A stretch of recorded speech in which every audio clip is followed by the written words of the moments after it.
ешқашан арызданшы емеспін. Бірақ қазір айтып атам ашық. Мен керек болса біздің главврачқа, начальник колонияға заявление жазсам, что мне нужно обследование, лечение деп. Но показуға керек жоқ та, показуға керек жоқ.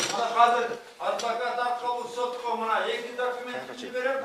Бұл СИЗО Бекенмеден, бұл Күнкетіден өмірді қылған, не то что.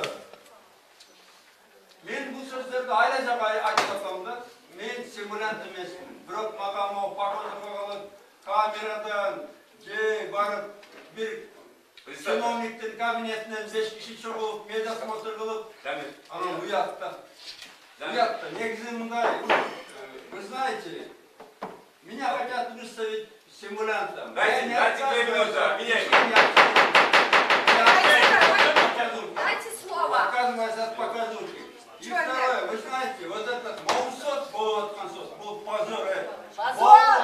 Beşinde, toğuzunda, erkek basa, söke getet bire. Sadırda gire, türmede oturmak. O şaballara rahmat aç gerek. Kollardan öş gerek.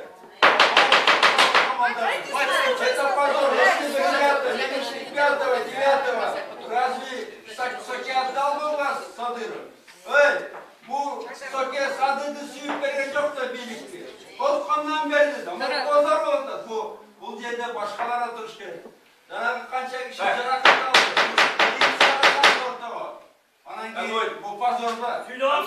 Мені Дайте слово.